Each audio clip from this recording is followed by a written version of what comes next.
Et les gars, j'ai apporté des Ferrero. J'adore ça. Les Ferrero Rocher, c'est mes préférés. T'en veux un petit Il bout? nous l'a fait. On avait dit pas de pub à l'antenne. Ah oui, c'est vrai. Mais là, c'était trop tentant. C'est trop tentant. On est toujours bien reçu chez Monsieur l'ambassadeur.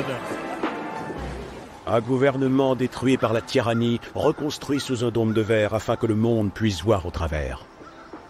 Voilà un idéal auquel on peut aspirer, Daniel. Regarde ça. Renaît de ses cendres toute une ville, jadis sous l'emprise des fascistes, et aujourd'hui envahie par les artistes, les anarchistes, les corneilles et les tempêtes de neige. Et la transparence. French Tech, esprit critique pour tech éthique. Bienvenue dans Trench Tech, le podcast qui aiguise votre esprit critique sur les impacts de la tech dans notre société. Thibault Lemann derrière le mic est toujours accompagné par les excellents Cyril Chaudois et Mick Lévy. Salut Thibault. Salut tout le monde. Salut. 1983, création d'Internet par Von Cerf et Robert Kahn. 1989, création du web par Tim Berners-Lee. 98, lancement de Google. 2004, un réseau social se lance, c'est Facebook. 2007, le premier iPhone. Ceci est une révolution. Oh là là, non, attends, tu vas pas nous faire toute l'histoire là parce qu'on n'est pas couché.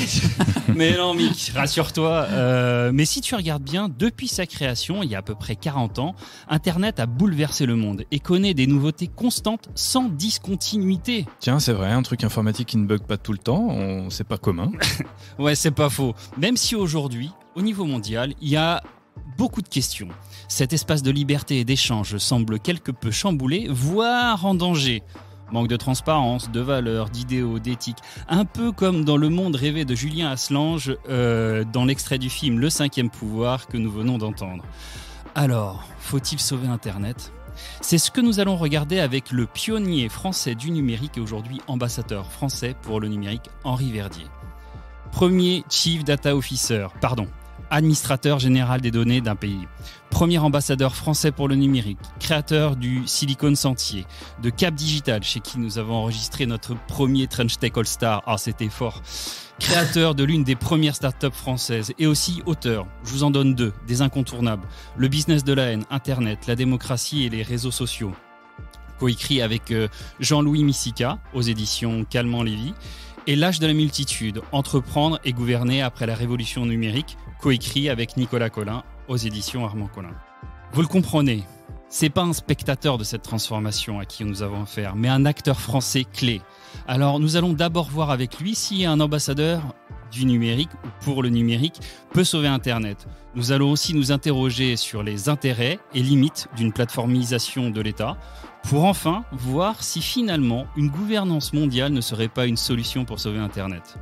Bien évidemment, dans cet épisode, on va retrouver nos deux chroniques, vous les adorez, la philothèque d'Emmanuel Goffi, avec les passagers clandestins de l'éthique appliquée à l'IA, la tech entre les lignes de Louis de Diesbach, gouvernementalité algorithmique et perspective d'émancipation, tout un programme. Et comme vous le savez, on se retrouve à la fin, 5 dernières minutes, juste entre vous et nous pour débriefer des idées clés de cet épisode. Bonjour Henri. Bonjour, je suis impressionné par votre lancement. Merci. Alors, la tradition veut normalement qu'on appelle un ambassadeur en dehors des frontières Votre Excellence. Les frontières numériques étant un peu floues, peut-on faire une entorse au protocole et se tutoyer ? Bien sûr, on peut. Ça sera ton excellence, c'est ça ? Mais tu seras excellent. Quoi qu'il arrive. Ah bah j'espère, ça lui met la pression là du coup. Commençons notre premier entretien, notre grand entretien. Lançons la première question. Un ambassadeur peut-il sauver Internet ? Trench Tech, esprit critique pour tech éthique. Alors Henri, on l'a vu dans ta biographie, tu as assisté au premier pas du web, tu as même été un acteur clé de cette transformation digitale, qui ne disait pas encore son nom d'ailleurs. Tu as non seulement vu ce monde évoluer de l'intérieur, mais tu y as largement contribué. Bilan, aujourd'hui, tu es notre ambassadeur français pour le numérique. Alors avant de voir comment a évolué ce numérique depuis ses promesses initiales jusqu'à nos jours, je ne peux pas commencer sans te poser la question qui brûle les lèvres de tout le monde. Hein, pas vrai derrière vos écouteurs ? Henri, c'est quoi le job d'un ambassadeur pour le numérique ? C'est aussi la question qui brûle les lèvres de mes plus proches dans ma famille. C'est assez simple en fait. Un ambassadeur pour le numérique, c'est un diplomate qui négocie des choses en matière de numérique. Alors c'est vrai qu'on ne se rend pas toujours compte de tout ce qu'il y a d'intergouvernemental et d'international dans le numérique. mais que ce soit la gouvernance d'Internet lui-même, il y a des enceintes où on débat des standards, comme à l'UIT, où on débat de principes fondamentaux, comme la neutralité, on le fait à l'IGF. Mais il y a aussi des enceintes encore plus techniques, IETF, W3 Consortium, etc. Il y a des enceintes... Les amateurs d'acronymes, là, se régalent. Là. Oui, désolé, cherchez sur un moteur de recherche. Moi, je connais quelques-unes. L'UIT, c'est une union internationale des télécoms. Celle-là, il faut que les Français la connaissent, c'est la romantique, parce que c'est né en France, à Paris, en 1865, quand l'empereur Napoléon III a dit « Ce télégraphe, c'est quand même un truc vachement bien, mais si on partageait des normes en commun, on serait sûr qu'on pourrait faire des télégrammes internationaux. » Il a convoqué une conférence au palais, au salon de l'horloge, donc au Quai d'Orsay, là aussi où Robert Schuman a lancé l'Europe. Et il a convaincu l'empereur austro-hongrois, l'empereur ottoman, l'empereur russe de s'entendre sur une agence pour concevoir des normes ouvertes. Et c'est la plus ancienne agence de l'ONU parce qu'elle existe toujours, et c'est l'UIT. Wow. Donc il y a des négos, parce que les États exercent ensemble une responsabilité, il y a des négociations sur les rapports entre États. Donc par exemple, le droit international, le droit de la guerre dans le cyberespace, il faut le préciser, il faut s'entendre que c'est qu'une agression, qu'est-ce qui autorise une légitime défense, etc. Il y a des enceintes de dialogue avec la société civile. Et puis, comme le numérique, c'est pas une montagne, c'est pas la Lune, c'est un artefact. C'est fait par des gens, c'est fait par des entreprises, c'est fait par des chercheurs. Il y a aussi un travail sur la régulation du numérique, et en particulier la diplomatie française, avec d'autres ministères, mais a beaucoup contribué au cadre européen, à la fois à l'établir, le RGPD, le DSA, le DMA, et après on essaie de le vendre et d'expliquer au reste du monde que c'est un bon cadre et que tout le monde devrait y prêter attention. Voilà, c'est le cœur du métier, sauf qu'en plus, et j'ai fini, mais pour faire ce métier-là, il faut parler avec la société civile, il faut parler avec les gens de la tech, il faut parler avec les boîtes. Parfois, il faut aussi un peu protéger nos propres boîtes, il faut défendre l'attractivité du territoire.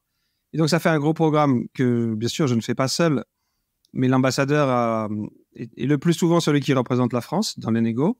Il y a des tas de gens qui préparent les positions. Et celui qui décloisonne un peu au sein du ministère des Affaires étrangères et dans un dialogue avec les autres ministères, et puis dans un dialogue avec les Européens. Puis après, on y va. Il y a souvent un angle dans la partie ambassadeur, donc effectivement il y a beaucoup de diplomatie, de discussion, d'échange, on le voit avec les géants de la tech en l'occurrence, mais il y a aussi les préventions de crise, on le voit en ce moment, on n'a pas de bol parce qu'on en a quand même pas mal sur le continent européen et dans le monde. C'est quoi les grandes crises, on va dire les grands conflits qu'un ambassadeur peut traiter par exemple dans les attaques cyber ou dans les choses comme ça? Est-ce que vous rentrez là-dedans? Comment est-ce que ça se passe un peu? Oui, mais on pourrait dire que les diplomates, ils sont très utiles, ou ils essayent de l'être jusqu'au premier jour du conflit, et quand on commence à approcher de la fin du conflit. Une grande crise qui nous rapproche du casus belli, comme on a aussi des gens au Quai d'Orsay en charge de sécurité, en charge de... Je peux participer aux travaux, mais la décision de savoir s'il faut riposter à une frappe et s'il faut le faire officiellement ou officieusement, etc., c'est pas moi qui la prends. De toute façon, à la fin, c'est le pouvoir politique, c'est la ministre ou le président de la République, suivant la nature des choses.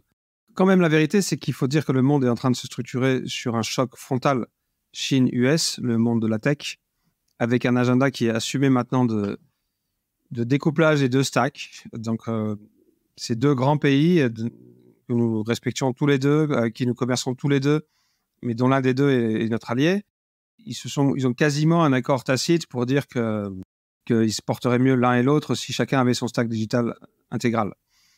Donc, ce n'est pas tout à fait une position que l'Europe encourage, parce qu'on préfère commercer avec les deux et parce qu'on préfère protéger l'unité et l'unicité d'Internet. Mais ça fait un climat de tension. Et puis, des crises, on peut avoir des crises de... moi, je travaille aussi sur la question des contenus terroristes en ligne. Donc là, malheureusement, depuis qu'on a lancé avec la Nouvelle-Zélande l'appel des Christchurch, il y a eu plusieurs attentats terroristes ou meurtres terroristes en France et beaucoup plus à l'international. On travaille sur les opérations de désinformation quand elles viennent de puissances étrangères. Donc oui, on a aussi des crises. Revenons un instant sur ces relations internationales que tu citais il y a quelques secondes. Les États tractent, disons, entre eux, mais les ambassadeurs pour le numérique, j'imagine, sont très approchés également des entreprises et donc du secteur privé. Est-ce que tu croises souvent Kasper Klinge, ton ancien homologue, premier ambassadeur au numérique danois, qui désormais est chez Microsoft? Il n'est plus chez Microsoft. Et il m'arrive de... Ah, il n'est plus chez Microsoft? Oui, alors là, d'abord, je vais en profiter pour corriger 2-3 choses. Je ne suis pas le premier ambassadeur pour le numérique. Le premier ambassadeur pour le numérique, c'est David Martinon, dont je suis le premier successeur. Donc, je suis le deuxième. Après, il a été ambassadeur à Kaboul et on a beaucoup parlé de lui quand il a héroïquement organisé le repli français lors de la chute de Kaboul. Et avant, on avait déjà des diplomates qui allaient à l'Internet Governance Forum ou à l'ONU pour parler de convention sur le cybercrime ou de convention sur la guerre dans le cyberespace. Il y avait déjà des diplomates, mais on n'avait pas tout unifié. Les Danois, c'est amusant. Le premier pays au monde qui a créé un Tech Envoy, c'est les Danois. Mais eux, leur modèle, c'était précisément, on va dans la Silicon Valley pour parler aux boîtes. Les Français, presque immédiatement, on dit ah non, les entreprises, c'est pas des États souverains, c'est des entreprises. On leur parle, mais on les régule, on négocie pas. C'est pas exactement pareil. Et donc, le poste d'ambassadeur pour le numérique, il a été créé un peu en réponse au mouvement danois. Et c'est devenu, je crois, un modèle de référence, puisqu'aujourd'hui, on en a dans... Alors, il reste des pays où on a séparé cyber, la guerre, et numérique, la paix. Mais en Europe, maintenant, la moitié d'entre nous avons un homologue qui a à peu près le même portefeuille que la France. Aux États-Unis, il y a un bureau, c'est intéressant, ça s'appelle Bureau of the Ambassador for Cybersecurity and Digital Policies. Donc, c'est à peu près le même portefeuille aussi. Il a 120 personnes. Et donc, c'est une fonction qui se développe beaucoup. Et oui, on travaille avec les boîtes de toutes sortes de manières. Notamment, la France s'est fait un peu une spécialité de lancer des appels avec des petits groupes multi-acteurs où il y a de la recherche, de la société civile, des entreprises, des États. L'appel de Christchurch, le laboratoire pour la protection de l'enfance, l'appel de Paris pour la sécurité dans le cyberespace. Ou dans ces petits comités-là, enfin, ça peut être quand même 20 pays, 30 ONG, 20 boîtes, on peut se dire des choses. Petit entre guillemets, alors. Et on n'est pas à une tribune à l'ONU, on peut demander aux caméras de sortir et dire, franchement, ce que vous avez promis l'année dernière, vous ne l'avez pas fait, je suis vraiment pas content. Si vous continuez, bah, tant pis, je vais réguler, et tant pis si je vais mal réguler. Donc, on peut avoir des coopérations pour le bien. On a forcément, et ça s'est bien fluidifié, des protocoles de crise fluides pour les crises, où chacun exerce ses responsabilités. Pour le coup, c'était pas le plus difficile. On pousse quand même... Enfin, au fond, s'il y avait une note de la diplomatie numérique française sur ces questions-là, les problèmes qui viennent des boîtes, la désinformation, la haine en ligne, le harcèlement, les contenus terroristes, les contenus pédopornographiques, s'il y avait une constante, c'est qu'on veut obliger les boîtes à faire partie de la solution. Et donc, on travaille avec elles, avec des carottes et des bâtons. On se connaît, on se respecte, on n'est pas toujours d'accord, et ça progresse. Et elles, c'est un peu leur intérêt aussi. En tout cas, il faut absolument pas que les deux mondes s'ignorent, quoi. Mais c'est exactement ça. Il faut se connaître, il faut se respecter, mais nous n'avons ni les mêmes prérogatives ni les mêmes devoirs. Donc, il ne faut pas non plus dire un homme, une voix dans une pièce. On t'a entendu dire dans une interview, tu disais qu'il faut, selon toi, sauver Internet. Alors, cette formulation, d'abord, m'a plu. C'est une belle punchline, il faut bien le dire. Mais qu'est-ce que tu as voulu dire par « il faut sauver Internet » ? Qu'est-ce qui est en danger ? C'est quoi ta vision de l'Internet qui est à sauver, ou qu'est-ce qui est à sauver selon toi, en fait ? Bah, Internet. Ici, je voudrais introduire une distinction simple et que vous et vos auditeurs allez comprendre, mais qu'il faut rappeler sans relâche. Pour moi, il y a 3 ensembles de questions. Je dis 3 couches, mais ce n'est pas la définition des ingénieurs des 7 layers, des 7 layers d'Internet. En fait, on a d'abord une infrastructure. C'est ça qu'on devrait appeler Internet. C'est des câbles, des routeurs, protocole TCP/IP, des ordinateurs branchés dessus. Comme vous l'avez rappelé, j'étais très content d'entendre ça dans le préambule. Ça existe depuis bientôt 50 ans, parce que Internet est né en 83, mais le routage par paquet a été expérimenté dans les années 70. Avec des choix d'architecture incroyables, en fait.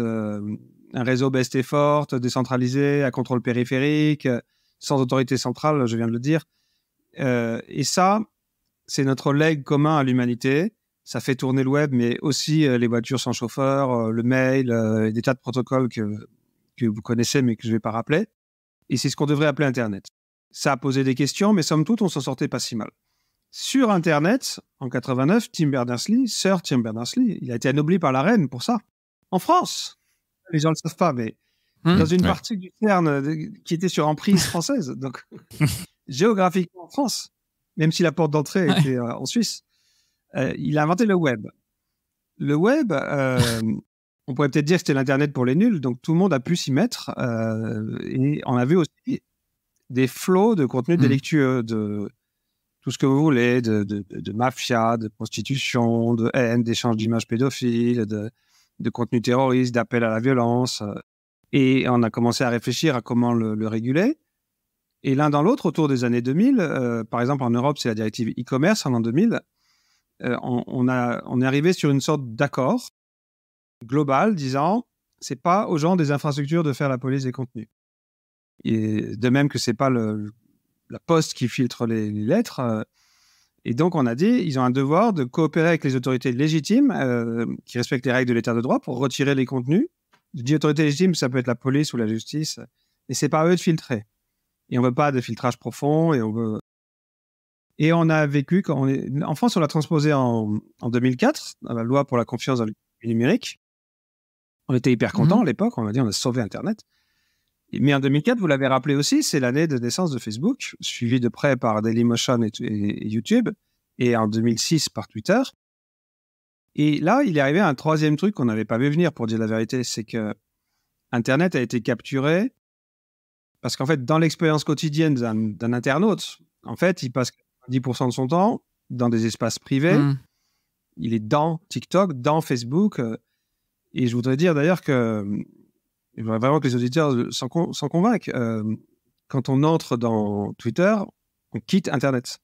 Et on arrive dans un espace. C'est tout le contraire d'ailleurs. Il est centralisé, il est propriétaire, il est fermé, vous ne pouvez pas avoir les algos, vous ne pouvez pas déployer un business dessus sans demander la permission. Les données sont capturées par ces plateformes-là. Et puis tu dis Twitter, mais c'est valable pour toutes les plateformes. Ouais, toutes les plateformes de Meta, Insta, Facebook, tout ça. Quoi. J'ai déjà mentionné, j'en ai déjà mentionné 5, je peux continuer, mais j'ai donné l'exemple à la phrase.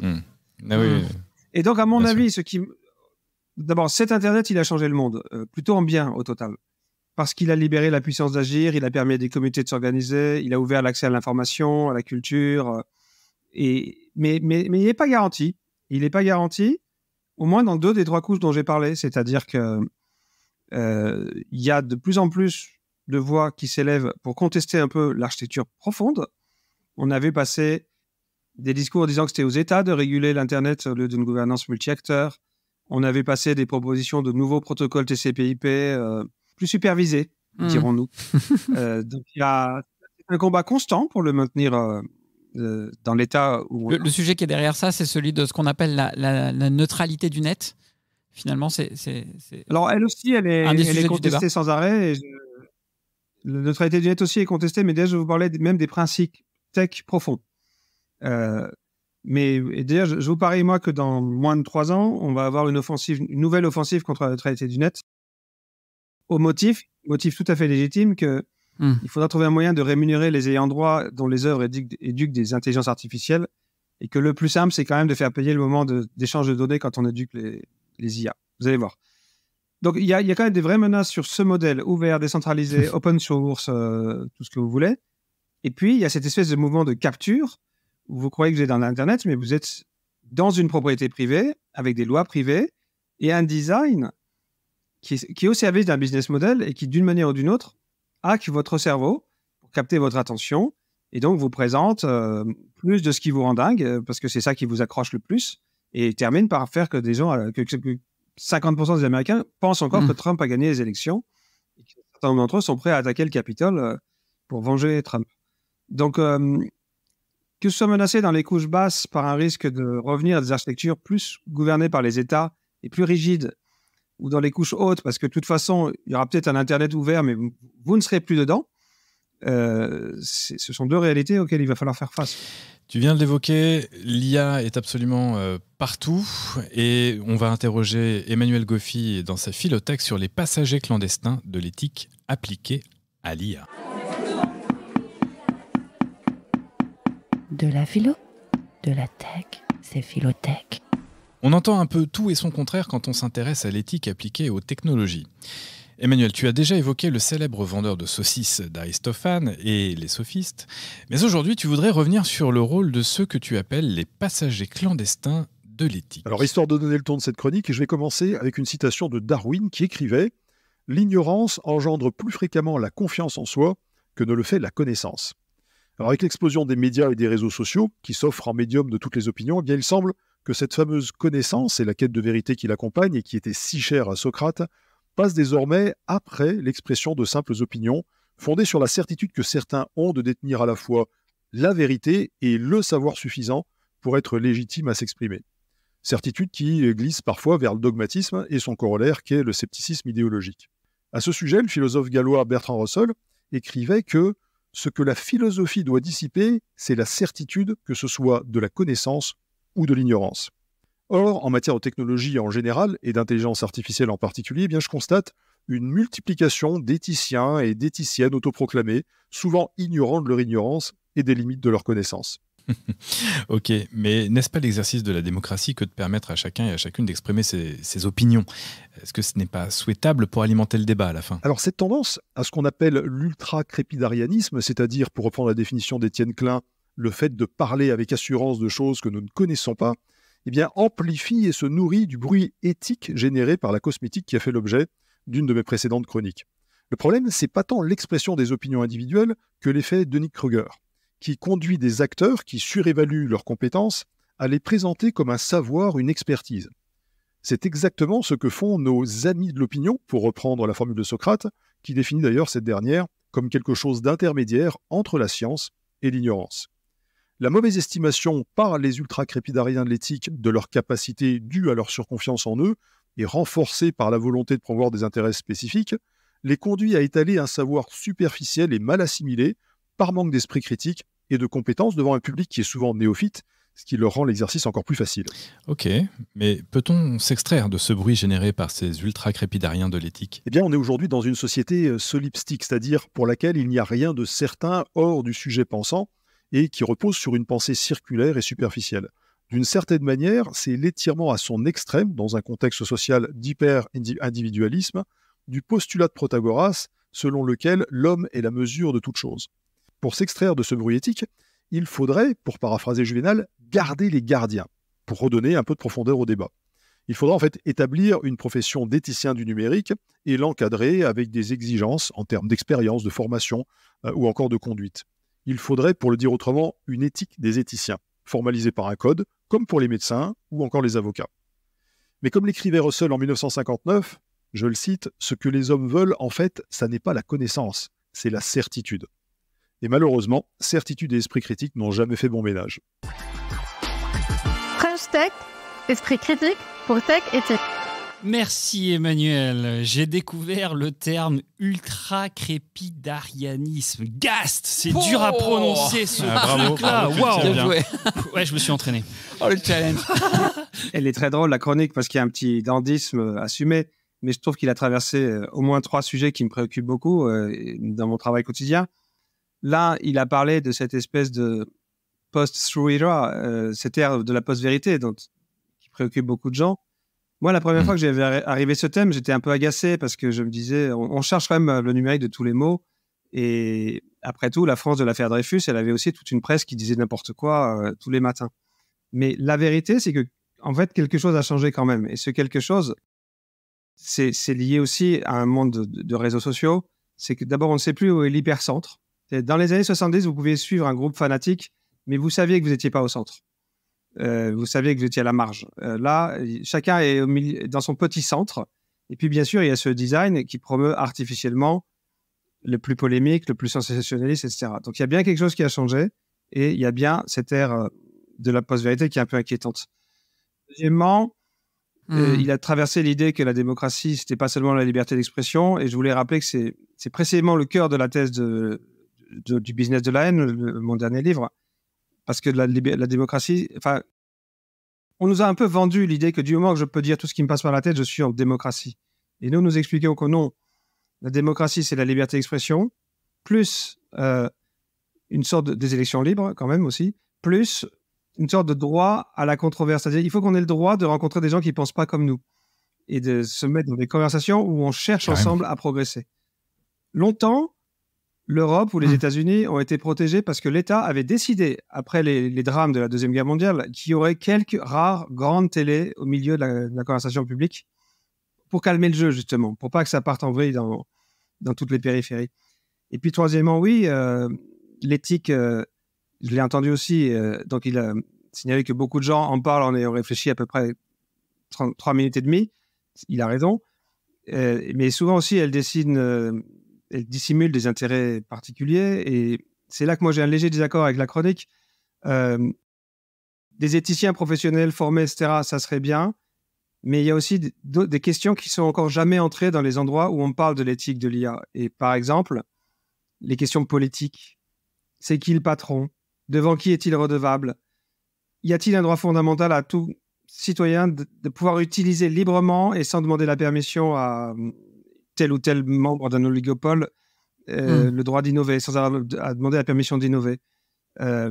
Est-ce qu'il faut garantir du service public de l'IA auquel tout le monde pourrait accéder avec égalité? Pour moi, c'est des questions politiques, mais qui sont en fait éthiques aussi. Et j'observe que j'en ai compté 57 déjà, mais il y en a plein, des enceintes où on prétend définir l'éthique de l'IA. Et ben, il n'y en a pas une qui adresse ces questions-là.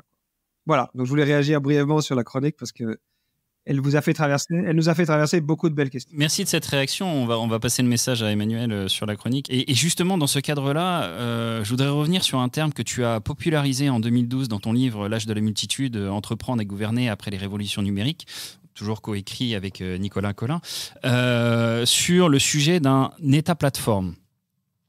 Et là-dessus, je voudrais bien qu'on revienne un peu ensemble sur, pour lancer cette deuxième séquence, c'est quoi ta conception d'un État plateforme? Oui, je pense qu'on peut coller à la genèse, au cheminement de l'idée tel qu'on l'a eu en France. Avec Nicolas, on voulait faire un peu un livre à l'époque, il faut revenir en arrière, hein, donc on est en 2012, la plupart des décideurs privés et publics aussi connaissent vraiment rien du tout à Internet, ils le voient comme une espèce de truc magique. Et beaucoup d'entre eux se disent « mais je peux sans doute finir ma carrière sans m'en occuper, et puis on verra pour les successeurs ». Et donc, on voulait faire un livre d'éducation des décideurs. C'est un peu arrogant, mais c'était vraiment le projet. Et on voulait leur dire, un, que la révolution numérique, elle avait déjà eu lieu, et que toutes les pièces étaient en place. Et deux, qu'elle était lisible. Et donc, on a commencé à creuser. Et on a découvert que s'il y a bien une constante dans les business models des GAFAM, c'est qu'ils sont plateformes. Et on a creusé ce concept.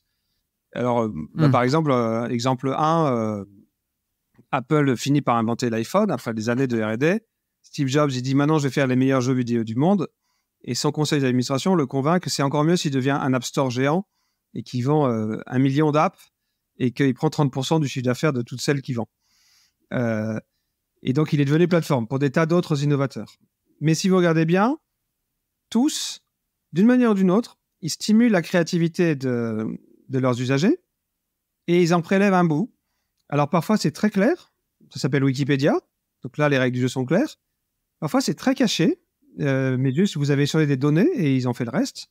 Parfois c'est business comme l'App Store, parfois c'est des business très sophistiqués, sur Facebook par exemple, à l'époque en tout cas, on faisait tout ce qu'on voulait mais on devait payer si on voulait utiliser la régie pub et on se faisait débrancher en 10 secondes si on faisait des pubs sans passer par la régie. Et si on l'applique à un État, alors ça voudrait dire quoi un État plateforme? Et l'idée, alors pour dire aider, c'est pas nous qui avons fait non plus ce pas-là. Et c'est amusant parce qu'aux États-Unis, pendant qu'on travaillait sur le bouquin, on est passé de Bush, où certains commençaient à théoriser le Gov2.0, le gouvernement 2.0.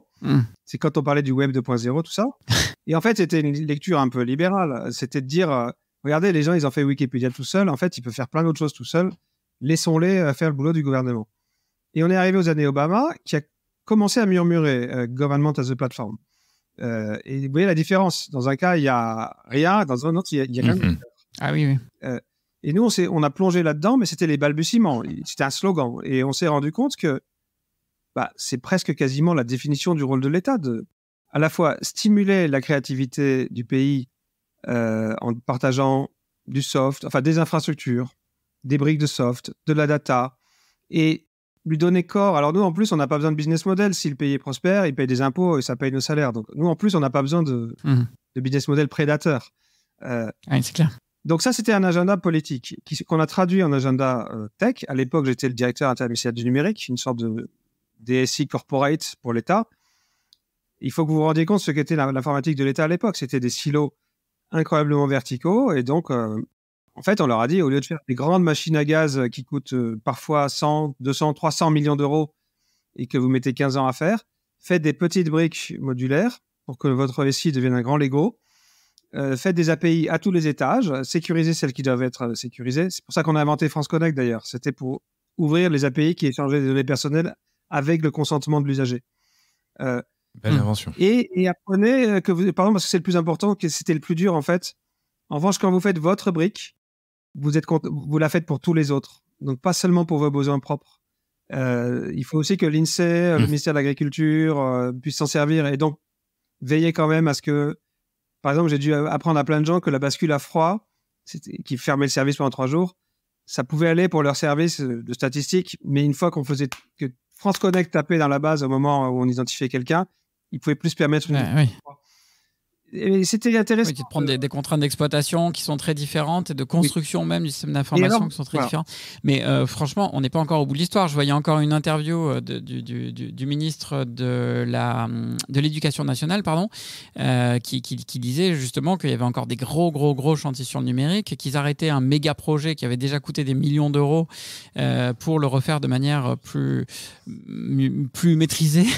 Donc il y a encore du boulot là-dessus quand même. L'État plateforme tel que tu le décides là. Il faut pas, du tout. je ne t'accuse pas de ça, mais il ne faut pas avoir le ricanement facile. Tout grand projet informatique. Non, c'est sûr. Non, mais... c'est des chantiers gigantesques et d'une complexité qu'on n'imagine pas derrière. Non, c'est pas ça que je voulais dire. C'est que l'ancienne manière de faire de l'informatique, qui consistait globalement ce qu'ils appelaient le cycle en V, où on s'entendait sur les specs, et puis après on faisait des specs fonctionnels, et après on faisait des specs techniques, et puis après... Vous savez d'ailleurs, je vois que vous trois, je dis aux auditeurs que eux, je les vois. Le cycle en V, ça vient d'un article où l'auteur disait voilà ce qu'il ne faut pas faire. Il a expliqué que ça ne pouvait pas marcher et il a décidé de changer. Non. Mais malheureusement, le schéma a vécu sa vie propre et est devenu un... Et des générations d'informaticiens ont vécu avec ça. Mais quelle horreur. Alors que son propre auteur avait dit qu'il ne fallait pas le faire. Tu vois, les biais cognitifs. Et ça ne marche pas non plus dans le privé. En fait, j'ai envie de dire que tout projet de plus de 10 millions d'euros risque la catastrophe.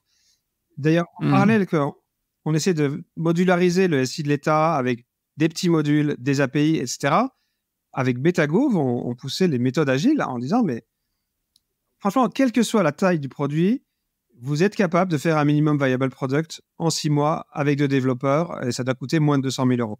Et on l'a fait des centaines de fois, y compris pour le Pass Culture que certains auditeurs doivent connaître, y compris pour France Connect. Et cette idée d'aller avec des méthodes agiles, qui était à la fois qui est une vraie beauté informatique, et ceux qui connaissent l'Agile Manifesto savent que c'est des informaticiens qui s'insurgent et qui disent on nous demande de travailler d'une manière qui n'a jamais marché dans l'histoire de l'informatique et qui est au détriment de nos clients. Si vous lisez le manifeste, c'est ça son prologue.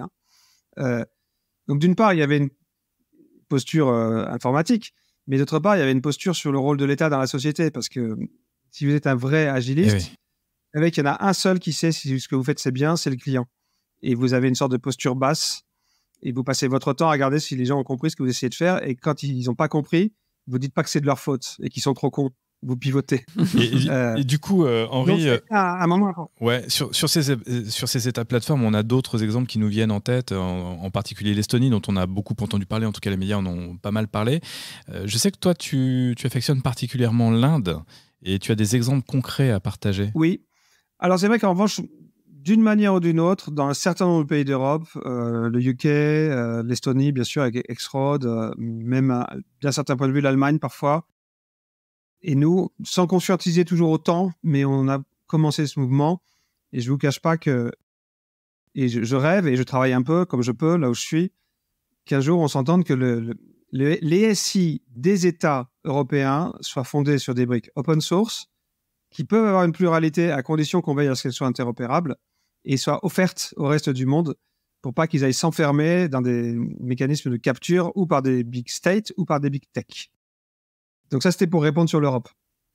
Mais effectivement, je pense qu'on peut prendre 3 minutes pour se dire que l'endroit où ceci a été poussé le plus radicalement, c'est en Inde, et que du point de vue tech, ce qu'ils ont fait, ça force le respect. Il faut dire qu'en Inde, il y a une communauté de développeurs et d'entrepreneurs de plusieurs dizaines de milliers de personnes, dont plus de la moitié revient directement de la Silicon Valley. Et comme c'est un pays qui est aussi en train de sortir du tiers-monde à une allure dingue, les gains sont immédiatement perceptibles.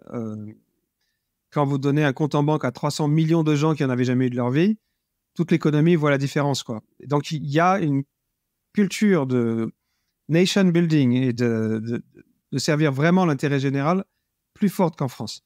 Mais pour faire court, il y a 10 ans, en 2013, l'Inde s'est dit, mais comment ça se fait que j'ai des dizaines de milliers d'ingénieurs et de chercheurs que je sous-traite, par exemple, rien que Capgemini, seulement Capgemini a 200 000 développeurs en Inde pour servir l'Europe, que j'ai 9 des 10 CEO des 10 plus grosses big tech de la Silicon Valley et que j'ai pas fait une seule big tech moi-même. Et ils se sont rendus compte, c'est aussi une leçon pour les débats en Europe sur la souveraineté numérique. Ils ont conclu que quand on travaille dans les infrastructures d'un autre, en fait, c'est lui qui choisit la marge et donc on peut jamais décoller et devenir riche. Ils ont dit, si on crée un business alors je dis pas de nom, mais que ce soit Facebook, PayPal, ce que vous voulez, il va toujours faire varier la marge. Si je suis un chauffeur de taxi et que je vais chez Uber, il me prend 40%. Et si je travaille beaucoup plus, il va voir que je suis plus riche, il va me prendre 50%. Et donc, ils ont dit, nous devons nous émanciper dans les infrastructures. Et en moins de 10 ans, ils ont d'abord fait l'identité numérique, donc pour 1,3 milliard de gens, dont 500 millions n'avaient même pas d'état civil, en fait, même pas de fiche de naissance, d'acte de naissance. Elle est biométrique, mais nous aussi, je vous rappelle qu'il y a un fichier biométrique au ministère de l'Intérieur. Et en fait, il n'y a pas d'autre solution que la biométrie si vous voulez une identité vérifiée. Et notamment pour organiser les élections, par exemple. Ouais. Et ils l'ont fait avec une précision d'architecture et de déploiement qui force le respect, en fait, ce qui est mieux que ce que j'ai vu nulle part ailleurs au monde et 100 fois moins cher. C'est impressionnant, oui. Ouais. Après, ça, c'était les 3 premières années. Ils ont dit, une fois qu'on a l'identité, on peut disrupter le système bancaire parce que pour faire un transfert d'argent de moi vers Cyril, il suffit que je prouve mon identité et que Cyril prouve la sienne et Cyril prouve la sienne et le reste, ça devrait aller tout seul. Et là, on approche très proche de l'État plateforme parce qu'ils ont pensé ça comme une infrastructure, mais pas physique. L'État a édicté un cahier des charges d'API pour donner ou recevoir des ordres de paiement et a passé une loi disant toutes les banques ont le devoir d'accepter d'émettre un paiement à travers une API de ce genre-là ou de recevoir un ordre de paiement et de l'exécuter à travers une API de ce genre-là. Et puis, ils ont créé une agence de régulation qui vérifie. Ils ont dit, vous pouvez les adapter, les fine-tuner, les faire par petits groupes, mais vous devez respecter le cahier des charges. Et ça, il y a une autorité de régulation qui le fait. C'est là qu'ils ont bancarisé 300 millions de personnes en quelques années. Impressionnant. Ce qui, au passage, a permis d'éradiquer la corruption puisque l'argent de l'État pouvait être versé directement sur le compte en banque des gens. Après, ils se sont dit, c'est très con aussi, si je peux payer, je devrais pouvoir faire des emprunts. Mais les emprunts, ça demande de la paperasse. Et ce qui coûte cher quand je fais un emprunt bancaire, c'est qu'il veut vérifier mes fiches de paye, mes loyers. Donc, ils ont dit, on pourrait faire un consent management system. Et c'est littéralement, et j'ai vérifié les specs, c'est 80% de redondance sur le code, c'est France Connect. Donc, je dis à ma banque... On parle des Chinois qui copient, mais les Indiens sont pas mal non plus, finalement, alors. Non, c'est intéressant, parce que c'est un phénomène de convergence évolutive. Quand on répond au même problème, excellent. On finit par la même solution. Et donc, ils ont divisé par ça. Non, vous comprenez, je veux faire un emprunt bancaire. Ouais. La banque, elle dit, je veux tes 3 dernières fiches de paie, tes 3 derniers loyers, ton compte épargne et les revenus de tes parents. Vous cliquez « Je suis d'accord ». Vous pouvez aussi révoquer le consentement à tout moment. Elle envoie les ordres ailleurs, elle reçoit les trucs automatiquement. L'architecture est très intelligente, donc celui à qui on demande le papier, il ne sait pas qui le demande et pourquoi, il sait juste que vous avez dit oui. Et celui qui reçoit le papier, il sait pas, il sait que ce qui est demandé dans le papier, donc il ne va pas toute votre fiche de paye, mais le revenu annuel, enfin des choses comme ça. Et donc là, ils ont divisé par 100 le coût du paiement, d'étudier un dossier d'emprunt, ce qui a permis de commencer à faire du microcrédit dans des banques traditionnelles. Et puis maintenant, ils ont décidé qu'il n'y a pas de raison que Amazon et Uber aient le monopole de la logistique de centre-ville. Et ils ont fait un protocole qui décrit à la fois les objets qui se déplacent et les transactions. Et par exemple, le syndicat des taxis de Bangalore, ils se sont payés pour 5 000 € une app. Et là, vous pouvez réserver votre taxi sur une app indienne où on peut négocier, du coup, on peut bargain, on peut marchander.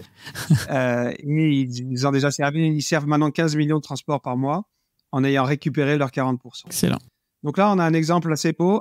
Dans la visée, l'État doit garantir l'existence de certaines infrastructures et dans la philosophie de gouvernance. Ça ne veut pas dire que l'État contrôle l'économie. Au contraire, il libère une capacité d'innovation en garantissant la qualité de certaines... C'est là où on voit effectivement l'intérêt d'avoir justement cet État plateforme. Mais du coup, en fait, ce qui est quand on dit la digitalisation de l'État, finalement, c'est un petit peu aussi la digitalisation du service public. Et donc, à travers cette digitalisation un peu complète et globale, on peut aussi créer des inégalités et des risques de laisser certaines personnes sur le côté, non ? Oui. Alors là aussi, c'est pas pareil. En France, je pense qu'il faut faire très très attention aux exclus du numérique. Avant tout, je le disais encore dans un cours que je faisais la semaine dernière. En fait, si on y prend garde, si on ajoute les gens qui ont tel ou tel handicap physique ou mental, ou pas les moyens de s'acheter un ordinateur, ou qui sont dans une zone non couverte, ou qui, par manque de maîtrise de la langue ou manque d'éducation, ont du mal à comprendre ce jargon incroyable des bureaucrates. Tout ça, ça fait 25% de la population. Et donc, un État qui dirait « je suis un gros site web », il abandonnerait 25% de la population. Donc chez nous, je pense que le devoir, c'est à la fois de penser l'accessibilité, peut-être aussi de savoir quand est-ce qu'on garde des canaux humains. Moi, quand j'étais d'INSEE, je disais le 100% des maths, ça devrait avoir comme règle numéro 1, si on préfère, on a toujours le droit d'aller à un guichet. C'était ma doctrine à l'époque. Mais en Inde, c'est un peu le contraire. Vous avez un tiers de gens qui vivent exactement comme en Europe, un tiers de gens qui vivent plutôt comme les plus pauvres en Europe, et un tiers de gens qui n'ont pas d'eau courante, pas d'eau potable, pas d'électricité, qui savent pas lire et qui gagnent moins d'1 euro par jour. Donc, pour eux, l'urgence, c'est de remettre cela dans leur citoyenneté, leur dignité, et donc en passant dans l'économie. Il y a 15 ans, j'avais rencontré à Cap Digital un Indien génial qui s'appelle Sugata Mitra, et qui a écrit un livre qui s'appelle The Hole in the Wall. Le trou dans le mur. Oui, si vous vous souvenez du film Slumdog Millionnaire, le livre est écrit par un gars qui a bénéficié des programmes de Sugata Mitra. Et en fait, il avait montré que si vous êtes dans un bidonville et que vous avez bien réfléchi, mais vous mettez un ordinateur, alors il faut se demander, par exemple, si on le met à la taille des plus petits enfants pour qu'ils éduquent les grands, ou à la taille des grands pour qu'ils se sentent en responsabilité, si vous le mettez derrière du verre pour montrer qu'il est fragile, ou si vous le laissez fragile, Et puis, il faut bien réfléchir au challenge. Mais il a montré que les enfants pouvaient apprendre l'anglais tout seuls, pouvaient apprendre la biologie tout seuls. Il y avait une pensée pédagogique, mais qui donnait énormément de pouvoir aux enfants. Et comme j'ai eu le privilège de le rencontrer, je lui ai dit, c'est incroyable ce que vous faites. Et je lui ai dit, mais c'est paradoxal parce que dans la Silicon Valley, les écoles les plus prestigieuses, celles où vont les gosses des patrons des GAFAM, c'est les Wharton School, où la promesse... Oui, la promesse, c'est ne vous inquiétez pas, il n'y aura pas d'écran dans l'école. Et il me dit, évidemment, tout est une question d'équilibre. Des gens qui n'ont jamais vu un écran de leur vie, si vous leur donnez un écran, vous changez leur vie. Des gens qui ont 7 écrans à la maison, si vous leur ménagez des temps de respiration sans écran, vous changez leur vie. C'est juste une question de bon équilibre, quoi. Et j'ai envie de dire, pour le rôle de l'État dans la société, ça dépend aussi de où vous en êtes dans la trajectoire du pays. Ce qu'il faut, c'est trouver une sorte d'équilibre. Belle histoire. C'est une très bonne conclusion et c'est un très bon exemple puisque ça fait écho à la chronique de Louis de Diesbach, donc qui revient avec sa tech entre les lignes sur gouvernementalité algorithmique et perspective d'émancipation. La tech entre les lignes. Alors, Louis, aujourd'hui, tu vas nous parler de tes compatriotes belges, c'est ça ? Exactement, de Thomas Berns, philosophe à l'Université libre de Bruxelles, et d'Antoinette Rouvroy, juriste et philosophe à Namur. Ils ont coécrit en 2013 le papier suivant, Gouvernementalité algorithmique et perspective d'émancipation, le disparate comme condition d'individuation par la relation. Ouais, d'accord, ok, mais qu'est-ce que c'est que cette gouvernementalité algorithmique ? C'est justement le concept qu'ils ont développé. Il s'agit d'un certain type de rationalité qui repose sur la récolte, l'agrégation et l'analyse automatisée de données en quantité massive, de manière à modéliser, anticiper et affecter par avance les comportements possibles en se concentrant davantage sur les relations entre les sujets que sur les sujets eux-mêmes. Alors, elle œuvre en 3 temps. 1. Récolte et agrégation massive de gigantesques quantités de données sans la moindre application du sujet, c'est-à-dire chacun d'entre nous. 2e temps, traitement de ces données et production de connaissances. 3e temps, et c'est là le nerf de la guerre, action sur les comportements par un profilage algorithmique et un usage probabiliste à des fins d'anticipation des comportements individuels. Il s'agit alors, dans ce 3e temps, d'éviter l'imprévisible et de lisser les comportements de chacun afin de faciliter le contrôle des individus, de les devancer d'un pas. On va exclure, je cite, la potentialité radicale qui fait des êtres humains des processus libres de se projeter, de se relater, de devenir des sujets, fin de citation, ce qu'on appelle en fait la subjectivation. Ah, mais c'est ce qu'on voit au cœur des mécanismes des réseaux sociaux, par exemple. Tout à fait, et tu noteras le paradoxe. Un réseau social dont le but est de rassembler des individualités, mais qui fonctionne avec une gouvernementalité qui ne fait jamais appel au sujet et qui ne lui permet pas de se révéler en tant qu'individu. Il y a un double mouvement en fait. C'est à la fois une victoire de l'individu, dans son égocentrisme exacerbé à coups de like, et une mise en danger de ce dernier, en lui ôtant toute autonomie et en le désubjectivant. Ok, donc c'est une sorte de victoire de la statistique sur l'individu, si je comprends bien. Tu comprends bien. On est en quelque sorte réduit à des 0 et des 1 sans possibilité de s'émanciper de ce double statistique qu'on a créé. Pire encore, on est trop détaché de ce double pour le faire évoluer, mais en même temps, ce double statistique suffit aux GAFAM pour nous orienter et nous manipuler. Au-delà de ça, les deux philosophes montrent que toute relation, dans son sens le plus noble, ne peut que naître et vivre avec du disparate, avec de l'imprévisible, avec du multiple. Tout ce que la gouvernementalité algorithmique tente de tuer dans l'œuf en enfermant le réel dans de seules réalités statistiques. Wow, du coup, c'est une notion capitale, cette gouvernementalité algorithmique, en fait. Tout à fait. Et l'article met le doigt sur la tension entre le besoin de relations des individus, mais l'impossibilité de concrétiser cela avec des réseaux. Comme ils le disent, avec la gouvernementalité algorithmique, chaque sujet est lui-même une multitude, mais il est multiple sans altérité. Au-delà de ça, l'article a une portée assez impressionnante, a été repris, analysé, cité, copié par énormément de monde, comme notamment le philosophe Bernard Stiegler, et il y a eu un impact très important dans la littérature académique sur le sujet. Pas mal pour des Belges. French Tech, esprit critique pour Tech Éthique. On les aime, les Belges. Mais oui, on les aime, les Belges. Mais oui, on les salue. Oh, bah oui. Gouvernementalité algorithmique, je me suis lancé. Henri, ça doit forcément te parler. J'imagine que tu veux certainement réagir sur cette chronique. Absolument. C'est aussi une chronique très importante, mais ça m'évoque plein de choses. D'abord, n'oubliez pas, le mot statistique, étymologiquement, il veut dire science de l'homme d'État. Et donc, c'est une histoire passionnante, le rapport entre la data et l'État et la construction de l'État autour d'outils de plus en plus sophistiqués, pour le bien et pour le mal. Deuxièmement, d'un certain point de vue, il y avait une gouvernementalité algorithmique avant qu'il y ait des machines et des algorithmes. Quand on prend la décision qu'il y aura 2 chambres à bulles par département, c'est un calcul de probabilité où on accepte d'ailleurs qu'il y a des enfants qui n'auront pas accès à des chambres à bulles pour faire au mieux en fonction de données. Donc c'est ancien, mais ce qui est vrai, c'est que ça a totalement explosé avec le numérique. Et qu'il y a cette espèce de canard sans tête qui court partout sans contrôle dans les réseaux sociaux, puisque il faut quand même avouer que les réseaux eux-mêmes nous confessent, quand on arrive à parler autre qu'au directeur de la communication, qu'ils ne savent pas prédire ce qui va se passer avec les algorithmes de promotion de contenu. Et ils ne savent pas l'endiguer. Ils ne savent pas empêcher la radicalisation qui accélère la vitesse avec laquelle les gens deviennent terroristes, par exemple. Et puis, il y a des tentatives un peu inquiétantes de certains États d'en faire. Par exemple, il y a des États américains qui ont essayé de décider des remises en liberté conditionnelles à travers un calcul de probabilité de récidive. Avec des erreurs. On en discutait avec Olivier Sibony dans le précédent épisode sur les biais. Avec des biais horribles, parce que si vous êtes un peu con, vous regardez juste combien de mois de prison ont fait les gens et combien de mois ils en font après remise en liberté conditionnelle. Et pour dire la vérité, si vous êtes noir aux États-Unis, vous serez plus contrôlé et plus sévèrement condamné. Donc vous irez beaucoup plus en prison après votre remise en liberté. Et donc la machine va en déduire qu'il ne faut pas vous libérer.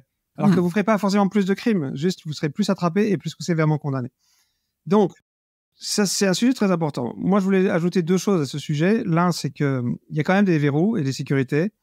Et là, en France, les rédacteurs de la loi informatique et liberté en 1978, ils étaient incroyables parce qu'ils avaient déjà tout vu. Et cette loi, elle disait déjà qu'en matière de police et de justice, on ne pourrait jamais prendre une décision uniquement fondée sur un calcul d'une machine. Pas de décision automatique. Et on a quand même glissé des bouts de ça dans le RGPD, d'une part. Et la loi Le Maire, la loi pour une république numérique, il y a 5 ans, elle est allée plus loin parce qu'elle a dit que quand l'État utilisera un logiciel, par exemple Parcoursup, il a le devoir, 1, d'avertir les gens qui viennent utiliser un logiciel et 2, d'être capable d'expliquer comment il marche. Donc, on a quand même mis quelques sécurités. Mais pour finir, j'ai écouté cette histoire de rapport à l'altérité. J'ai pensé, donc je l'ai attrapé derrière moi, à un bouquin que je trouve fascinant de Ernst Jünger qui s'appelle Le Traité du rebelle. Et il y a un passage, là je ne le retrouve pas forcément, où il explique que tu nous montres à la caméra, mais que nos auditeurs ne verront pas, mais c'est pas grave, tu l'as cité, c'est Il y a pas un passage où il explique la différence entre le sondage et le vote. Il dit que si on me tend un micro en me disant alors, qu'est-ce que tu penses de la situation, on dit ce qui nous passe par la tête, et on a conscience qu'on fait partie d'une statistique, et parfois on joue avec le sondeur d'ailleurs pour lui faire peur et tout. Alors et que ça n'engage pas grand-chose finalement. C'est une action sacrée qui me donne de la dignité, laquelle j'exerce mon pouvoir de sujet souverain. Et je pense qu'on vient de parler de la même chose là. C'est-à-dire que c'est pas pareil d'être. Pourquoi on remplace pas les élections par des sondages? C'est pas seulement pour faire mieux. C'est parce que nous sommes les composantes de base du peuple souverain. Et c'est à nous de mettre un bulletin dans l'urne. Voilà, je voulais partager ça parce que m'a évoqué cette tribune. Alors top. C'est effectivement des sujets essentiels et merci beaucoup pour ces éléments de réflexion. Alors, on a cité Olivier Sibony qui nous avait lancé justement sur ces réflexions aussi dans le précédent épisode. Là, on voudrait parler avec toi de la gouvernance mondiale qu'il faut mettre en place, ou pas d'ailleurs, on va en parler, de quel type de gouvernance mondiale il faudrait mettre en place pour bien maîtriser Internet et le sauver quelque part, comme tu le disais. Mais justement, on avait une question d'Olivier Sibony qui nous a laissé une question pour toi lors de son passage. Je te la fais écouter. Bonjour Henri Verdier, ma question naïve, c'est quand on est ambassadeur pour le numérique et qu'on utilise, j'imagine, donc les moyens de la diplomatie et des relations internationales, qu'est-ce qu'on pèse par rapport aux forces économiques qui façonnent aujourd'hui les interactions entre les États et les entreprises du numérique? Question brûlante, s'il en est. Mais j'ai souvent entendu l'idée fausse que ces entreprises sont aussi puissantes que des États. Donc, elles sont plus riches que bien des États, mais elles n'ont pas le monopole de la violence légitime, elles n'ont pas une armée pour envahir le data center du voisin, elles n'ont pas la capacité de lever l'impôt. Donc, moi, je pense que c'est une métaphore fausse, l'idée qu'elles soient plus puissantes que les États. Et je trouve que l'Europe est en train de prouver, avec le RGPD, et puis le DSA, et puis le DMA, qu'on est tout à fait capable d'imposer nos règles du jeu, et que parfois, d'ailleurs, en plus, ça peut arriver que ça soulage les entreprises parce que ça leur évite de se prendre ce que se prennent les politiques, c'est-à-dire de la contestation, de la controverse, de la haine, de la subjectivité dans tous les sens. Donc ça leur met une règle du jeu claire au moins et unique, un level playing field. Donc je pense que on peut. En revanche, c'est pas la France qui se lève un matin en disant j'ai une idée géniale, on va faire comme ça. Il faut convaincre, il faut creuser l'idée, obtenir un consensus interministériel, faire un consensus européen, le faire valider. Vous savez, l'Europe, c'est assez complexe comme dispositif. Donc, il faut que les États tombent d'accord, et puis la Commission, et puis le Parlement. Mais quand on a fait toute cette trajectoire, honnêtement, on est tout à fait de taille à peser sur notre destin. Là, c'est bien, tu nous fais une super transition avec le sujet clé là, de notre échange autour de cette gouvernance d'Internet. On assiste à une certaine fragmentation d'Internet. On en a déjà parlé dans des épisodes, on appelle ça le phénomène Splinternet, dans lequel la Chine s'abrite derrière un Great Firewall, la Russie construit son propre réseau, le RUNET, l'Europe et les USA s'écharpent régulièrement sur les questions de réglementation. Au milieu de quoi, il y a une guerre économique à l'échelle mondiale, notamment entre les USA et la Chine, qui pourrait ralentir l'innovation au nom de questions de souveraineté. Bon, dans tout ce bazar-là, quelle gouvernance mondiale, quel modèle de gouvernance, selon toi, il faudrait parvenir à instaurer? D'abord, c'est l'objet d'un débat que vient de lancer le secrétaire général de l'ONU et qui va durer 1 an et qui devrait aboutir à des conclusion à peu près en décembre 2024. C'est bien, on a les mêmes idées de débat que le directeur général de l'ONU. Ça fait super plaisir, les gars. Je ne sais pas si vous vous rendez compte. Pas mal, prochaine invité. C'est une approche dangereuse. Vous vous rappelez ce que j'ai dit sur les 3 couches? Oui. On n'est pas obligé d'avoir la même posture dans les 3 couches. En matière de... la France, et comme la plupart des Européens, je pense, d'abord, on est sur une ligne. Cet Internet-là, celui des câbles, des protocoles décentralisés, de TCP/IP, il ne faut pas y toucher. Comme l'a dit Thibaut tout à l'heure, citez-moi un autre projet informatique qui marche sans coup férir depuis plus de 40 ans. Il y en a un autre d'ailleurs qui est drôle, c'est quand j'étais d'INSIC, je ne sais pas si ça a changé depuis, j'ai découvert qu'on calculait les impôts sur des machines bulles et avec un langage de programmation que le ministère des Finances avait lui-même développé dans les années 70. Et ça tourne encore, ça tourne bien, et donc on ne touche pas. Donc dans les couches basses, il faut non seulement... défendre ces modèles-là, ne pas y toucher, mais ce qui demande beaucoup de travail. Faire quand même un peu attention au risque de capture, puisque vous savez peut-être qu'on qu'en moins de 10 ans, ce monde des câbles qui était compliqué parce qu'il y avait beaucoup d'acteurs privés, mais c'était des consortiums ad hoc où on s'entendait. Là, globalement, maintenant, 80% des câbles sont propriété des GAFAM, quoi. Donc, c'est même lui, il est menacé. Mais lui, là, on joue plutôt pour le préserver. Ensuite, il y a la couche web. La plupart des trucs dont on parle, en fait, ça touche sur la couche des contenus. Le RUNet, à l'heure où je vous parle, alors, il y a un petit peu de travail sur les câbles. Par exemple, il n'y a plus qu'un seul câble entre la Crimée occupée et la Russie. Et si vous êtes en Crimée et que vous voulez aller sur Internet, vous passez par Moscou. Et si Moscou va vous couper le câble, vous n'avez plus Internet. Mais la plupart des gens, ils ont plusieurs câbles. Et les approches que je vois, c'est plutôt, par exemple, la première mouture du RUNet, c'était juste un DNS, en fait. C'était un DNS russe où ils avaient enlevé les sites qui ne leur convenaient pas et ils demandaient aux fournisseurs. Un DNS, c'est le système qui permet de correctement adresser. Quand tu as une demande, tu tapes google.fr par exemple, c'est ce qui t'amène à l'ordinateur de Google qui va te permettre d'afficher la page de Google. Le DNS, c'est le système qui te règle tout ça. C'est vrai qu'on avait une audience technique. Wow. Je pensais qu'on avait précision pour le. Non, mais justement. On a Cyril dans l'équipe. Il me regardait. Voilà, c'est gentil. Non, on n'a pas que des geeks, effectivement, Henri. Il y a beaucoup d'acronymes et de termes techniques aussi. Merci à notre encyclopédie vivante, notre ami Mick. Mais on te laisse continuer, pardon. Non, mais voilà. Donc, effectivement, si vous tapez diplomatie.gouv.fr sur votre navigateur, ça va sur une machine qui a DNS relais, qui dit ça, c'est la machine 100.43.25.7. Et en Russie, ils demandent dans les navigateurs russes d'aller vers une machine dans laquelle ils ont enlevé les sites qui ne leur conviennent pas. Mais si le gars est un peu malin, il change les paramètres de son navigateur et il trouve quand même les sites occidentaux. Ils n'ont pas pété Internet, ils ont juste changé quelques bricoles dans le mainstream. Alors, en Chine, on a quand même, avec le Great Firewall, une forme de blocage. Mais en Chine, il y a un ce que tu nous dis là, c'est qu'elle n'est pas physique. C'est un blocage un peu plus sophistiqué, logiciel. Mais ça n'empêche pas quand même, si vous êtes courageux, soit vous prenez un VPN en espérant que vous n'êtes pas en train de le télécharger auprès des services secrets, comme c'est le cas la plupart du temps en Iran. Ah oui. Où là, quand vous téléchargez un VPN, vous arrivez chez les Moudjahidines. Mauvaise pioche. Ou alors même, vous pouvez toujours quand même tendre un câble. Vous pouvez devenir votre propre fournisseur d'accès Internet. Techniquement, ça reste possible. Pour moi, c'est assez important de savoir que les possibilités techniques restent possibles. Donc là, ça serait bien si on s'entendait contre la censure, etc. Honnêtement, quand même, à l'heure où on se parle, le consensus mondial, il est autour de l'idée que, comme chacun veut rester souverain, et nous, on est des démocraties, donc on veut que le peuple reste le peuple souverain. Et par exemple, en France, on veut interdire l'expression de la parole raciste, antisémite, homophobe, et il faut qu'on ait le droit de le faire. On ne va pas nous dire « Ah non, tu ne peux pas parce que ça se passe sur Facebook, ou Twitter, ou il faut qu'on puisse le faire respecter à l'échelle mondiale, même sur des entreprises américaines. Donc, en retour, on est obligé d'accepter qu'il y a des pays qui interdisent le blasphème. On ne peut pas poser sur la scène. Donc là, il y a des questions. Et puis enfin, il y a les questions de régulation de ces entreprises tentaculaires qui ont pris une place incroyable dans nos vies et où là, alors, il y a tout un travail. Et donc, on ne devrait pas dire la gouvernance d'Internet, du numérique, on devrait dire les questions innombrables que pose la gouvernance du numérique, séparer la gouvernance tech des couches basses et la régulation des acteurs des couches hautes.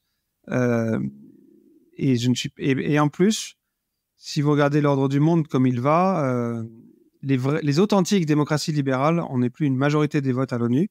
Et donc, on va se battre pour pouvoir continuer chez nous à garantir la liberté d'expression, la liberté d'innovation, la liberté de controverse, la liberté de blasphème et tout ce que vous voulez.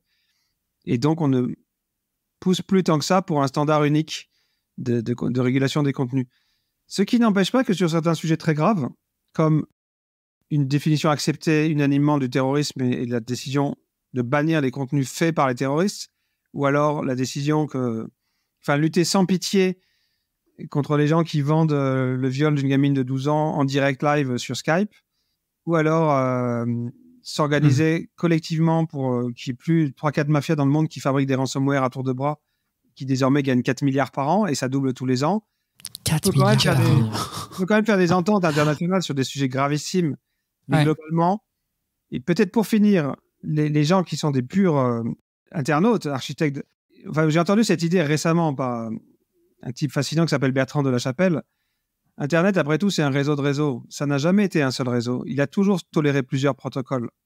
Peut-être qu'on doit apprendre à légiférer en faisant des normes différentes mais interopérables. Je vous laisse sur cette question abyssale. Oui, abyssal. En tout cas, si je comprends bien, tu nous dis sur les, sur les sujets extrêmement importants, quasi universels, comme le terrorisme, enfin, je ne vais pas tous les reprendre, on peut s'entendre, donc de façon contextuelle, disons, mais sur l'ensemble de l'Internet et dans enfin, les 3 couches que tu as évoquées à nouveau, ça finalement, c'est quoi? C'est plutôt l'économie de marché qui prévaut et ça reste avant tout des histoires de régulation pour une question de protectionnisme économique sur un bloc plutôt que sur un autre, parce qu'il y a l'affrontement États-Unis-Chine et puis il y a l'Europe au milieu. Et à chaque fois qu'on parle, nous, de ces questions de régulation, le bien fondé, il est plutôt situé autour de la régulation des business models de ces entreprises. Donc, est-ce que la gouvernance, in fine, d'un numérique mondial, c'est plutôt une question de marché? C'est pas ça le problème. Enfin, d'abord, on pourrait dire que finalement, la gouvernance des couches basses, nous on dit laissez faire les techs, restez multi-acteurs, faites-le dans un débat très ouvert, avec la philosophie, un peu comme un logiciel libre, quoi, et c'est un commun numérique. Les contenus illicites, c'est l'affaire de la police, quoi. Il faut qu'on sache les détecter et demander qu'ils soient débranchés au plus vite et que les gens l'exécutent. Souvent, quand même, maintenant, les boîtes détectent elles-mêmes. Et en fait, maintenant, 9 contenus sur 10 qui sont retirés, c'est avant qu'on les repère nous-mêmes. J'espère qu'ils over-censurent pas, puisqu'on n'en sait rien. Mais en tout cas, ils enlèvent beaucoup de saloperies. Et les couches hautes, donc le business model, si nous, on est parti, nous, l'Europe, avec le DSA notamment dans cette direction-là, c'est que vous voyez bien que c'est pas très rassurant si l'État choisit les contenus qu'on peut... Enfin, si c'est l'État qui régule les contenus. Sinon, on recrée un comité de censure. Ouais. Et donc, on essaye le plus possible de trouver des règles qui soient agnostiques au contenu. Donc, on essaie d'analyser les mécanismes de viralité, de bulles de filtre, de chambres d'écho, de radicalisation, de santé mentale, et de pousser les boîtes à être responsables. Mais on ne veut pas leur dire, lui, Cyril, il dit n'importe quoi, Thibaut, c'est génial, et Mick, c'est imprévisible. T'as bien résumé, c'est pas en à fait. l'État de faire ça. On joue un peu avec les règles du marché parce qu'on pense que c'est plus avec des règles d'état de droit qu'on arrivera à réguler ces trucs-là et à rester des démocraties. Je dis souvent que c'est dangereux, ces sujets-là. Ces sujets, on pourrait les appeler de contenus illicites ou alors de contenus blessants, mais pas vraiment interdits. Les Anglais disent lawful but harmful. Parce qu'en fait, si on fait rien, d'abord, on ne fait pas notre mission de service public. La sécurité est aussi une liberté fondamentale. Et les enfants violés, les femmes agressées, les hommes agressés, les gens objets de violences racistes et tout, ils ont le droit à la protection de l'État. C'est important. Donc, on ne peut pas ne rien faire. Ce n'est pas une option. Si on se met à censurer nous-mêmes ou à perdre de vue c'est pas une bonne solution. Si on supplie les boîtes de bien vouloir s'autoréguler, les 10 dernières années prouvent que ça ne va pas marcher. Donc, ce qu'on a cherché avec le DSA en Europe, c'est un cadre de responsabilité qui les oblige à rendre des comptes devant une autorité qui a de très larges pouvoirs de sanction, 6% du chiffre d'affaires mondial, mais qui a aussi le pouvoir de leur dire, là, on n'est pas content, c'est pas suffisant, vous avez intérêt à faire mieux l'année prochaine, rendez-vous dans 6 mois.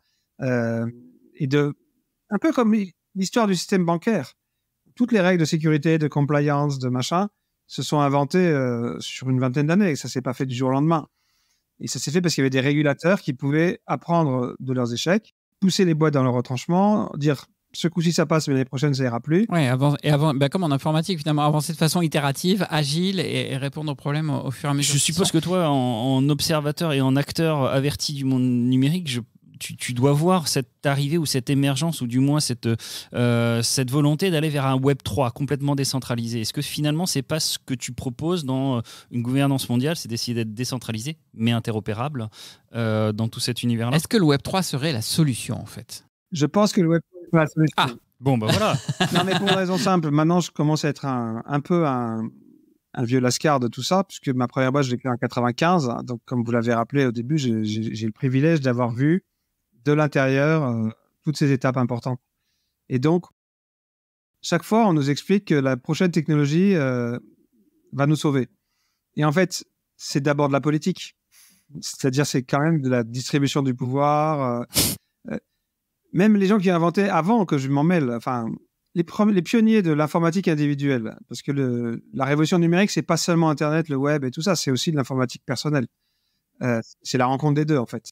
Ils étaient complètement dingues, les gars. Ils voyaient des machines incroyables à l'armée et grandes comme mon salon, et ils disaient ça, c'est beaucoup de pouvoir, il faut le rendre aux gens, on va faire des ordinateurs pour les gens. On ne savait pas à quoi ça servirait, en fait. Il n'y avait pas encore l'industrie du jeu vidéo, il n'y avait pas encore le web, il n'y avait pas encore de streaming. Donc, ils se disaient juste, c'est du pur pouvoir, je dois le donner aux gens. Et puis, ils ont oublié que ce faisant, ils ont donné beaucoup de pouvoir un peu de pouvoir à beaucoup de gens, mais aussi beaucoup de pouvoir à un peu de gens. Et après, on nous a dit, voilà le web 2.0, on est sauvés, on va tous contribuer. Et de nouveau, on a donné un peu de pouvoir à beaucoup et beaucoup à un peu. Ouais, c'était même pire. Ouais. S'il n'y a pas des idées politiques claires, des principes comme l'état de droit, l'égalité d'accès de tous, le devoir de transparence, le Web 3, le Web 4 et le Web 5, nous amèneront les mêmes problèmes, en fait.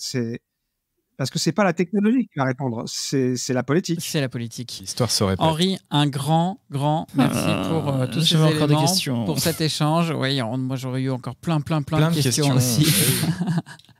On te dit... On sera invité aux prochaines soirées de l'ambassadeur. On pourra lui poser des questions. Oh, il l'a placé, bravo. Merci beaucoup pour tous ces éléments. On te raccompagne à la porte du studio. Un grand merci à toi, Henri. Merci beaucoup. Et pour ceux qui nous écoutent, restez bien encore 5 petites minutes avec nous. C'est maintenant l'heure du débrief. French Tech, esprit critique pour Tech Éthique. Wow.